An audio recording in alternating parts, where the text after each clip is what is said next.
All right, welcome everybody to the Valor Vault podcast. This is our first episode. We're going to be doing many more episodes.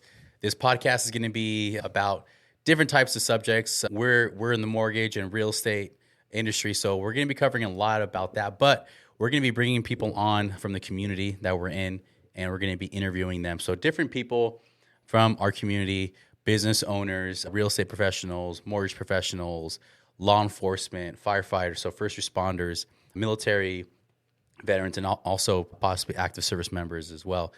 So we're going to be going over a few things. And the cool thing about this first episode, this is actually episode like 1.5 because we recorded an episode last Friday. Today's Monday, and recorded everything. And what I forgot to do, I forgot to turn on the sound. Well, I had the sound on, I had it muted. And it was fun too. You did a great job. It was, thank you. So you did a great job too, Frank. Yeah, thanks. Yeah, but I screwed everything up. But luckily we found out, and yeah, we got that fixed. So now it's recording. It's hearing our voices. So it did get the camera shot, but it didn't get our voices. So anyone that's listening, pretty sure you can hear us nice and clear. And anyone watching, appreciate you watching. And if you'd like to, please like, subscribe, comment, and yeah, just be a part of what we're trying to do. We had a podcast that we did before, but now we're starting this one. Again, it's called a Valor Vault podcast. And we're going to be having different guests. We're going to be doing also Frank and I. He's my co-host. I'm Alex Ramirez. This is Frank Tomlinson.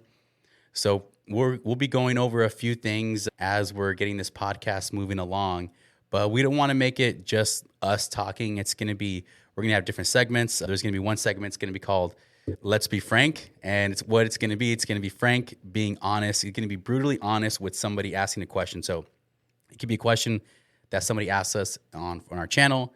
Maybe they email us, or maybe something that came up, someone asked us from. Yeah. They just reach out to us. So we're not gonna say who asked us the question, but then we're gonna say it, and then Frank is gonna be honest. He's gonna be Frank, and then also we'll be going over probably current events that are going on in our industry, maybe in the community when it comes to the real estate or affordability, a lot of different things to keep people, I guess, up to date with everything that's going on. But I want to officially introduce Frank Tomlinson, and he could tell all of you a little bit about himself. This way you get to know him a little bit, and then you get to know me a little bit. Then we're going to go into a couple other things and what this podcast is going to be about. And actually what this episode is going to be about is going to be us announcing our new podcast, but also we're going to be going over a topic called authenticity, and that's been coming up a lot. But first I want to bring up Frank, and then, we'll take it from there. Yeah, I think that's good anyway. I mean, the topic is true, but we would kind of want to use that as a theme that runs throughout everything that we're going to talk about here on the podcast, and even what we talk about with guests too, so that we get a real feel for where they're at and how they interact in the community at large. Much like you, I've been in Southern California my whole life. So, I'm born and bred here and in this particular community, since the early 70s. 70s. Not 1870s. 1870. No, not 1870s. There's a running joke here at the office, but yeah. Yeah, just 1970s. Yeah. which sounds just as equally as far away. Yeah. Well, I grew up here in the community too. I mean, Frank knows, but anyone listening or watching, I grew up in the community. I've been here since the mid 80s. And yeah, I've been here since, wife, kids, got the whole thing here. I try to move out, but then, I end up getting stuck here. But not a bad thing. It's a great community, and that's why I think it's going to be great that we're going to highlight people in this community, and people outside of that too. But we're going to highlight people in this community, so this way they get to know where they're coming from, and also where people watching or listening get to know where our guests are coming from, but also they get to hear kind of just a different perspective of, I guess, what's going on in just in the community when it comes to planning, building, the financial market here, the real estate. I mean, there's a lot of different things, but we'll be covering all of it. But Frank, I appreciate you, being the co-host. I know we were talking about this and building this out for a bit. It's taking a couple months to get this whole studio built out, and it was a team effort. It's our new home. It's our new home, yeah. And so I think we wanted to get into, because it's authenticity. We were talking about authenticity. It's been coming up a lot recently. Mm-hmm. And it's funny that we say that because we record a podcast on Friday and we can't post it. And we should just post it because that's being our authentic selves. But the reason why we can't post it is because you can't even hear our voices. You can hear very little, but you're just going to see us talking and it's going to be all muffled. You won't hear really anything. So we have to re-record, but being real, being our authentic selves, I screwed up and that happens. Yeah. That happens. And now I'm glad that happened with the first one because it's not going to happen again. Screw ups do happen. Especially with a guest. Yeah, especially with the guest. So it won't happen with the guest. But yeah, let's get into that because that's something that's coming up a lot, especially in social media. I think a lot of people that whoever you follow, influencers, I think a big thing is people now recognize that there's many people on social media that are not real. And I'm sure who's ever listening to this or watching this, you know who you follow on social media. You're like, this person, they're embellishing a little bit. They're not. This isn't their real life. It's not being legit. Well, if you're thinking that's probably true, maybe not 100% and 100% of the time, but it's probably true. And I think something that's going to be trending, and we've been talking, which sounds crazy, is people being their authentic selves on social media, showing the real deal stuff, the stuff that they screw up on, good days, bad days, everything in between. And I think that's something that's going to be, people are going to be, I guess, be more attracted to that because that is more, how do you say They that? find themselves in it. Yeah, exactly. Yeah. They find themselves in your story when you're telling it. I mean, it's their own particular, all of the interactions that they have in their own life, their relationships and things like that. But they're gonna get a sense of where they fit based on what you're saying. And when we live outside of that, it becomes fake. And we've all experienced what that means. So, I mean, the fun thing about setting this up is just what brought us here in terms of being a part of Valor Home Finance, being able to come to Valor Vault is that it wasn't a straight line. I mean, for me, it was owning a business here in Ventura County. And we both experienced the same thing from a different perspective because I was doing, I was doing the retail side, owning a retail business. And I can remember back in 2007, 2008, but we opened with a blast, 2005, and things were going great. It was like, man, this is exactly the way that the business is supposed to be. We talked a little bit about this on Friday. Yeah. The idea that business, you're just supposed to ascend this trajectory that's like, you're just part of the common class, and now I'm a business owner, and so I'm going to go straight to the top, right? Straight to the top, always. Yeah. Right? But unfortunately, I certainly didn't experience that. And, 2007, 2008 hit, and it went from like a busy market to like crickets were the were the loudest thing in there. Yeah, yeah. And so, you had to evaluate, reevaluate, see how you were going to do things.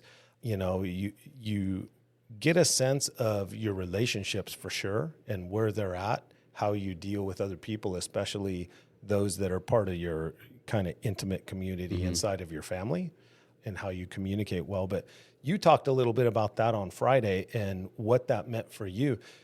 Moving from, you were actually already doing retail, but also you were doing home loans at the time, right? Right.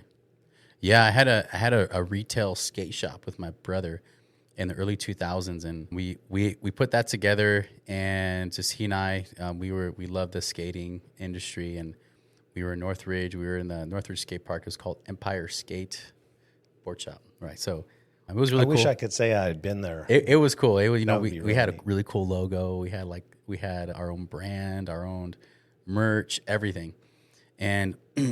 And then at the same time, like after doing that a couple of years, then we had also our mortgage office. My brother and I were running a mortgage office, so we were running two businesses at the same time. But I remember having that business, and it was really cool. But at the same time, and we talked about this the other days, I just thought like, oh man, like I'm the shit. This is, I'm just gonna go straight to the top. Got this skate shop, We're getting known. We're gonna go straight to the top. I'm not gonna have any issues. And it kind of got to me a little bit. And then also, that got to me a little bit. But then when we had our mortgage office, and during that time when I got into the mortgage business was 2005. So if anyone knows the real estate and mortgage market back in 2005, well, that was a couple of years, 2.5 years or so before it crashed. Yeah. But at that time, I mean, anyone can get a loan, and if you worked hard enough, if you just worked basically, you're making a boatloads of money. And so I was making boatloads of money. I was 24 years old, I was making a lot of money. Had our other business, skate shop, and so but I was working a lot. I was working pretty much 7 days a week. But then since I was making a lot of money, I had the big house, everything, all the friends and all that kind of stuff, I let a lot of things get to my head, and I thought I was a big deal, and I wasn't being my real self. And I know every time, like when I would hang out with people, I have parties at my house, people just want to come hang out and just be at the house and be with those people, because it was like my house was the place to be when we had Friday night or Saturday night. But yeah, I just thinking back, I remember even then I wasn't being my real self. I wasn't being authentic. I had the cars, all that stuff. And I felt like an imposter. Yeah. I feel like an imposter. I'm like, I'm not being me. And, I go home, I go back to my parents' house. I go to my parents' house and be with them, like have dinner or do whatever. And I feel like I was a different person. I'm like, oh. So working 7 days a week, and you talk about that, the idea of being an imposter. I know something that I felt, but I want to ask you this. Did it exhaust you? Did you feel tired? You're working 7 days a week and trying to keep this whole thing going. That's a good question, man. I don't know because I was young, so I don't feel like I was tired, like as in like physically tired, but mentally tired. I was drained because I feel like I was trying to please so many people. Mm-hmm. I was trying to please people. I mean, I was pleasing other people, thinking it's going to please me, it's going to make me happy. It didn't do anything. Like at the time I had my dream house. I had a couple cars. I had a motorcycle. You had my dream house too, by the way. The dream house, yeah. Yeah, this is a house a lot of people know about in our area. Yeah, I know that house. A lot of people know this house, and even then, getting that house, I mean, it was cool to reach that goal, and I bought the house. But felt like I was pleasing other people because I got it for me because that was a goal. But then when the whole thing really behind is I want to get it so I can have big parties. I can have people over my house and do all this. I'll be, I'm the man. And that was so fake, man. The thing is like people think, oh, if I make, what's the thing? If I make six figures, oh man, everything's going to change. Everything's going to be better if I make six figures. Okay. Now you make six figures. Okay, cool. Did anything change? Maybe got a few more things. You probably a little more debt. Are you happier? I don't know. And me, personal experience, no, I wasn't satisfied. I'm like, oh, I need to make $200,000. Okay, that, and then you go get 300. Then you go higher, right? Then you go to higher amounts, and I've never made like $1 million or anything like that, but I made a lot of money. But just you think like, oh, if I make this much more money, if I get this house and I get this car, everything's gonna be better. I'm gonna be happier. Nope. I mean, I didn't feel happier. It didn't satisfy me. Yeah. I think for me, and I realize it's more of like simple. I just like simple. I have a nice house, my wife and kids, we have space, but thanks. Yeah. I like coming over for parties. Yeah. We have little, we still have little get-togethers with friends and family, but you notice that when I have people over, it's only like, 5 or 6 of us. Yeah. It's not that small many. Group. Before I would have like 50, 60 people. I don't even know who if we had 60, I don't even know who 50 of the people were, or maybe hardly. I don't even know if they knew me. But I was just trying to please everybody, whatever. But yeah, I just like to be like just simple now. Like when I think about it more, I'm like, man, I just like the small space. Even like when it comes to clothes, I just keep it really simple. I got like jeans, shoes, shirts. I don't have like anything crazy expensive. I don't wear watches. The only thing I do have is these hats, these melon hats. Yeah. I have these hats. It was never a hat guy. I started getting these and I like them. They're cool. So they're really comfortable. Dude, those hats are awesome. They're legit, right? They're well liked around the business here. Oh, yeah. I mean, it's not a plug for melon, but I'm wearing it. So whatever. But yeah, I just realized this simple stuff just makes me happy, man. I mean, how about for you, Frank? I know we were talking about your business that you had and you got into a business that you didn't even know anything about, right? No, it's super hard, man. Yeah. Super hard. So it was a retail market, and it was all fresh. So it started out with good intentions, which I think that probably a lot of things do. You start out Yeah. with good intentions, but maybe you do it for some of the wrong reasons. So I know that for me, it was always that idea of ascending the ladder, accomplishing and having more things.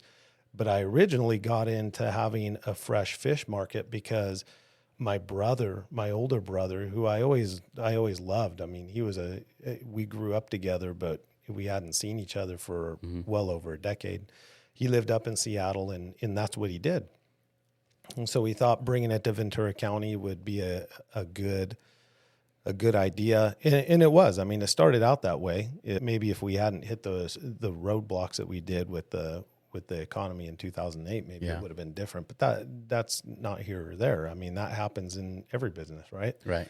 So yeah, I mean, going into that and then knowing that you can't just hang a T-shirt on a rack and it's going to last until somebody buys it. That doesn't work out with fresh meat in general, but especially that business. I mean, if you have to sell it. Yeah. Like I my retail business, when I had it, if I had like a shirt could be there, a couple weeks, couple months or whatever. But fresh fish, it's not fresh after how many days? So you have to sell it. So not long. You got to turn it quick. Yeah, not long. And your place starts stinking pretty bad if it's not fresh. Starts smelling like fish. Yeah. Yeah, it does. And so listen, my brother was awesome at that. We got all kinds of people would give us all kinds of accolades because the place was fresh. It didn't smell like fish. It maybe, whether it was the ocean or whatever it happened to be, but it was good stuff. And people came in and we started building relationships. And then you start other things where we started having wine nights and things like that. And it's some of the same stuff that you're speaking to. Yeah. So then that gets popular and you have, quite a few people that'll come and join you. Then you're cooking food and you're serving wine, and all of a sudden your star starts to rise. You get more and more popular, but it became exhausting because especially during that time, you're spinning a lot of plates and wearing a lot of hats as an owner. Yeah. You know that. And you're going through a tough time just trying to make it through. And then you close the doors and lock up and you go home. And for me, I had to order everything almost every day. Yeah. So then I would go home and spend another hour working on the computer. What it just ended up doing was totally eroding my relationship with my wife because I just spent all my time was invested in this business that I was trying to keep afloat. Was there like a time where you just felt like it's, or not time, or maybe a period of time, like a moment or a period of time where maybe something happened or you're around certain people and then maybe you realize then or later on that you're like, man, I'm being like, I know you feel like you're being like an imposter. That's what I'm trying to ask. I guess you feel like you're being an imposter during a moment or like a period of time. Oh, yes. And I can name a couple. One was those nights that people looked at you because you were the owner of the shop. And unfortunately, I think that it becomes they want something from you and you feel like I have to come through because right now this is such a hard time. I got to do everything myself. When you feel wanted as like a business owner, especially like that, you're probably like, then you're trying to do whatever you can fulfill to make them happy. And that's a big no. Yeah. And then what happens? Because it starts tearing you further and further away from what your original intention was, right?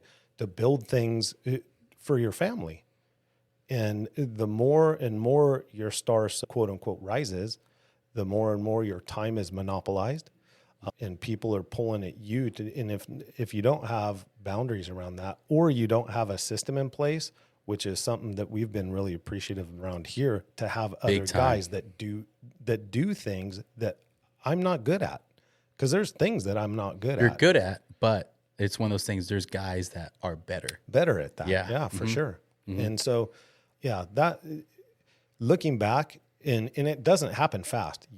You would be well aware of this in different times, whether it was that one or other times, but it happens slowly. I mean, the erosion happens almost imperceptibly to some degree until you turn around and it's like, I'm actually married to this business. I'm not actually married to my wife anymore. And at some point I must have made the conscious decision that I'm willing to be married to this business more than I'm willing to be more than I want to be married to my wife, I should say, I guess, you know? Yeah. You're talking about the fish market. Like, I mean, that's the thing with that, where we're saying like the authenticity is, one thing is like, for example, like this, like just we're having a regular talk. And we were talking about this last week, is when we come to the office and someone's always saying something, someone's always joking around. We're just being real with ourselves. We're just being real with each other. And I think that's so important, just to be real with each other, be comfortable. Like, for example, we're talking about business where I wore a suit to work for the mortgage business for over 15, a decade. Yeah, probably, more than, I mean, I've been doing it almost 19 years. So yeah, I would say, 16 years, because I haven't been wearing a suit for a while. But I used to wear a suit every single day. I put on my nice slacks, my shirt, my tie. I had probably about 60 different pairs of socks with different colors and designs, and I had about 70 different 70 different ties. And I, get ready, get the tie all fixed up, and I mean, look good. I'm not talking shit about somebody wearing a suit. That's fine, you can wear a suit. But me, this is me. So if somebody is you wearing a suit, that's you wearing a suit. That's cool. But me wearing a suit, I wore for so long, and I always thought, hey, I wear a suit. I'm big and bad. I'm important. So when I go in the room, people are like, oh, who's that guy? He looks important. I was never comfortable wearing a suit, ever. Maybe if I go to like a wedding or something, yeah, it's fine. But I was never comfortable wearing a suit. I just thought, like, I wear a suit that in my mind as a kid, I'm like, me wearing that makes me important. People want to know who I am, what I'm doing. But why do I even care about that? So for the last almost 3 years, I haven't worn a suit. Right now, whoever's watching, and I'm wearing jeans, a T-shirt, and a hat. And usually that's how I dress to work. I mean, one thing, most of my clients I don't see face to face, but I mean, if I'm going to go out to a meeting, then I'll comb my hair. I'll just comb my hair, of course, and get cleaned up, and I wear a polo shirt. But I'm never sloppy. That's one thing my mom taught me when I was young. She's like, never go out being sloppy. Even if you just got to run the store real quick, she's like, no, make sure you look clean. Because then she's basically setting me up like, this is your brand. Your brand. If you go out looking sloppy, even when you're younger, if you're going out looking sloppy just to pick up some milk or pick up some eggs, so you need to look cleaned up, because that is your brand. Because later on in the future, somebody's what they're gonna do, they're gonna put like being sloppy to your name. Yeah. You're gonna say, he's sloppy. That was my problem all these years. Yeah, my mom taught me never that. But a Mexican mom, so they make sure they're strict. They make sure you're dialed in. She hit me in the back, pull up back my shoulder, so I always standing up straight. But I was never comfortable wearing a suit. I always just want to be casual, and that's me. I'm casual. So me being casual, how I dress, and when I do Zoom calls, I did a consultation for 2 clients on Friday. And with Zoom, I was wearing T-shirt, jeans, and a hat. And they look past that. They're fine. Because I have the knowledge. I understand what I'm doing. Me wearing a suit doesn't make me better or smarter. I'm actually more comfortable the way I am, and I can actually perform better. And if I'm being me. Do you attract people that are, even in business or wherever it happens to be, that because you're just being you, even the way that you dress and you show up that way, do you attract people that that you should be connected with? I think that you've told me a time or two of people that have hated on you just because you're not dressed to the nines, right? Yeah, I've had clients. You're supposed to be a mortgage broker and dressed up tight, right? I've had clients that messaged me. They said, hey, wearing a hat in your video isn't professional. And these are clients I've done loans for a couple times, and I'm like, okay, that's fine. If they think that's, I don't know, what is a mortgage broker supposed to, or real estate professional supposed to dress like? Maybe years ago, in any profession, it was suit and tie, whatever profession it was. I mean, other than like a firefighter or like a, first responder or something, or police officer. But I mean, even they have uniforms. They have uniforms, but and they're dialed in. But I think this is old school thinking. People think, oh, you have to wear a suit and whatever in our profession. But if you pay attention now, most people, not most, but many people, they dress pretty casual, not sloppy. I'm saying don't be sloppy. Don't wear freaking pajamas. Like, be clean, be clean. Yeah. So, and thank you for pointing out that you're wearing pants. yeah, I'm wearing jeans. I'm wearing jeans. Yeah. But puts my mind at ease. Yeah. Right. Although I can see that you are wearing jeans. Yeah. But yeah, people, they hated on and they said they didn't like that. That's only some. There's 2 people that said that out of the, I don't know how many people know. It doesn't bother anybody because they reach out, they ask me a question, I have the answer. The suit doesn't make me smarter or better or doesn't make you push a calculator any more accurately. No, not at all. So, but again, if someone wants to dress like that, that's fine. I mean, that's cool. But it goes to the point that you've been making about so whatever businesses that you worked for, the perception is that you have to dress this way to be proficient at what you're doing. And the reality is, just by what you're saying, those 2 things don't equate. They're trying to make you hold up an image, right, to whoever walks in the door. And it doesn't mean that you're going to do the job any better. Yeah, exactly. I mean, there's some places where, you have to dress professionally, whatever it is, but that is at a company. We have a company, but, we're self-employed. So we have a company, but we work for ourselves. So I can really dress how I want. And also the people, I guess the people, my clientele I'm trying to attract, it's military, first responders, not just them, because we work with other clients as well, but that's our main focus. I think, I want to be able to, I guess, relate to them. Yeah. And it's not me I'm trying to relate to you, so I'm going to be wearing t-shirt and jeans. No, because just like them, they wear t-shirt and jeans. I mean, I wear the same thing. They wear the same thing. I mean, I feel like I'm being me. I'm being my authentic self. This is me. This is like my true self. Like, it said, doesn't make me any smarter if I wear a suit, but I feel like it just resonates more like, hey, I'm being real, and I want people to be comfortable. Mm-hmm. Like I've sat and had so many meetings with clients. I'm across the desk, I'm wearing a suit, and they're casual, and that's fine. Maybe they feel more comfortable with me wearing a suit on the other side, but I mean, just so people know if they're listening or watching, doesn't change. No, it makes me think of, and this bummed me out. I mean, I thought of this while you're talking, was, one of the favorite things that we have about the crew that we have here at Valor is that Caleb, who just separated as an Army Ranger, came down and joined our team, right? Yeah. But if we had been doing the things that we were doing, which was social media, he saw us on social media. Yeah. Was that there was something that he saw, we were making him laugh and it was funny, but we were doing home loans and all of that connected. And so he moved from Washington to California, moved his family from Washington to California. And after he left the Army, he came and joined our team. But if we had been trying to live some other persona that was sparkly and crisp and untouched, he may not have had that same perception of us. Yeah. Yeah. I mean, we could have attracted somebody else, but then they would have came, then they would have seen, that, I mean, that's not us. So yeah, exactly. We're going to attract the people that, I guess, like a good example, like Caleb, not only is he, we attracted him, he moved down here, we work together, we're business partners now. Yeah. Also, we're great friends.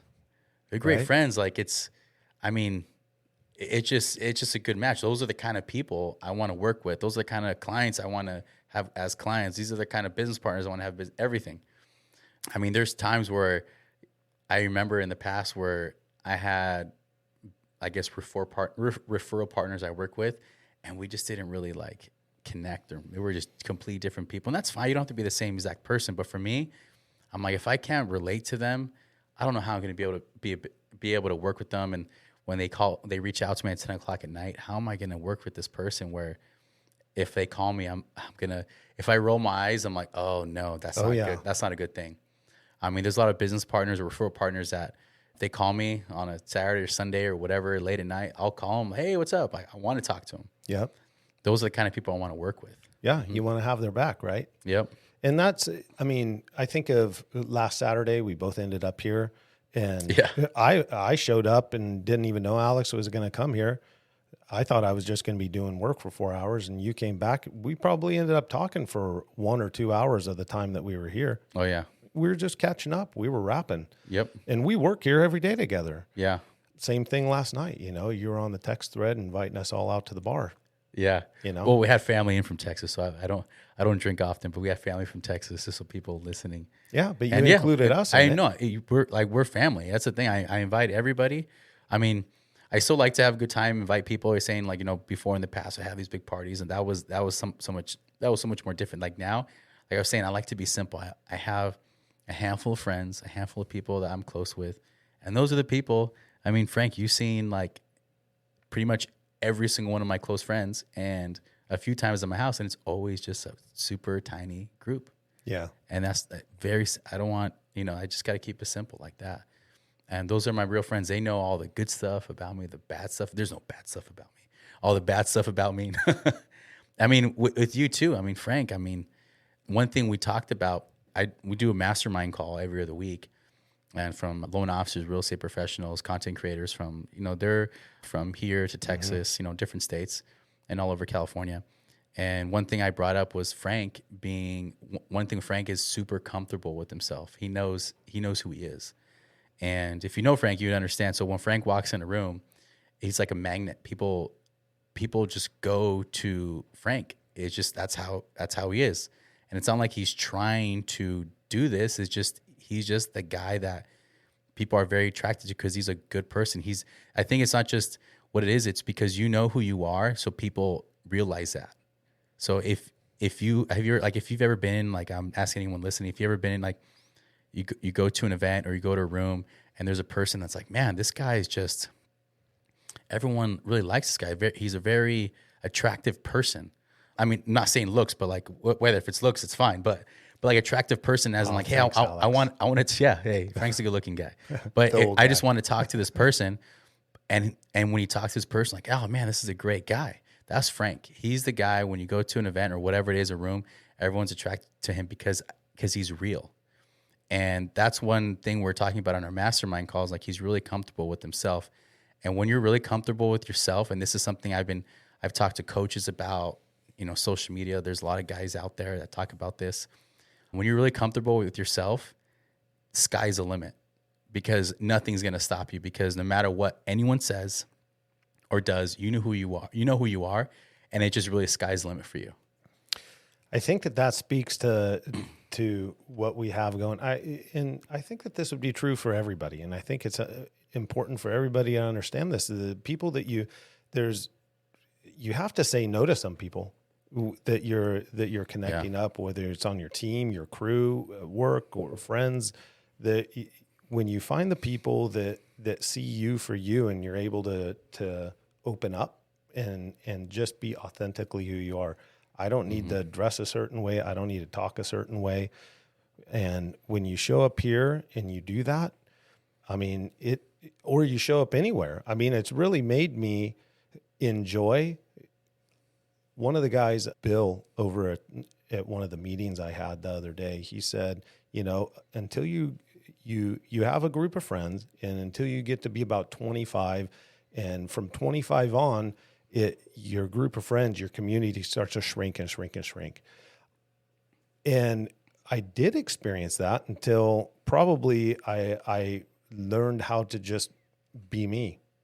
And I wasn't gonna play games with anybody anymore. And you learn how to say no. You don't necessarily have to say it verbally to people, but you know how to not associate with particular people and draw closer to other people through your actions. And man, I looked around, and all of a sudden the people that I'm connecting with, it's just growing and growing and growing. And so now there's so many that people that I genuinely care about, you know. Anyone listen, it's wild. I don't think Frank is trying to get connected with all these people. They just gravitate towards you. And I'm not saying they're all your friends, but these are acquaintances. A lot of people get confused with friends and acquaintances. Yeah. right? So an acquaintance, if you know what that is, like just somebody you kind of just know a little bit. A friend, a real friend, is somebody you hang out with, regularly, or you talk to on a regular basis. You don't have to hang out with them, but talk to on a regular basis. Then they know you. I feel like a real friend, they know a lot about you, good or bad or whatever, and the other way around too. But like you have a lot of acquaintances, but these are business connections. Mm-hmm. And it's crazy the amount of people. That's what makes me excited about just sitting down here with you, because I feel like, I've worked with you for a couple of years, but I think that this will not only be informative for everybody else, or maybe they'll catch a sense of who they truly want to be or can be, but I think that it's just getting to work together will get to know each other in a way that will make us really good at interviewing people, I think. Yeah. Yeah. It'll make it'll make it fun. Yeah. Because I want to ask those questions of other people too. I don't want them to give me the fake polished up version of themselves. No. I know with us, because we've been on camera more. Frank, he's got some videos that have gone viral, like on TikTok, 1 million plus views and all that kind of stuff. So Frank is like the official dad on TikTok. But the one thing, we've been on camera a lot. You and I have been on camera a lot, whether it's short form content, whether podcasts or anything, YouTube, whatever. But I think we're more comfortable on camera. And still, it's every day you're working on it. But there's people who interview, maybe they haven't been on camera. But one thing that we're going to ask people, just be authentic, be real. It's okay. And I know it might be a little challenging, but we're going to ask some questions. So this way, whoever's listening is going to be able to learn something. You'll be able to learn something, just something new, whether if it's about, we said like finances, it could be about, just about personal development. That's authenticity. This is personal development type stuff. Not saying we're like Tony Robbins or anything like that, but this is the kind of stuff people need to be aware of. And it took me a long time to be aware of this kind of stuff, but it's, I think it's going to be really cool having a lot of these guests on here and asking them these questions, because we're going to, like I said, we're going to be reaching out to people in the community and all different walks of life. Oh yeah. So it's going to be fun. We have some pretty cool guests lined up, and I'm really excited. And anyone that would want to be a part of this, I guess, this podcast, then, reach out to us. Reach out to us and, put a comment and see, or, send us an email. We'll have it in the profile. And then we can collaborate a little bit and see what we could put together. Yeah. Anybody around the Ventura County area in California, because we do want to highlight people in the community and even what's close to us. I think a lot of times we miss that. Yeah. And it's not just famous people. I think that there probably are some famous people around here, but even just people that you would say, wow, I didn't realize I had that resource so close to me. Those types of things that, it would be cool. You can reach out over the channel or however you get in touch with us, phone call.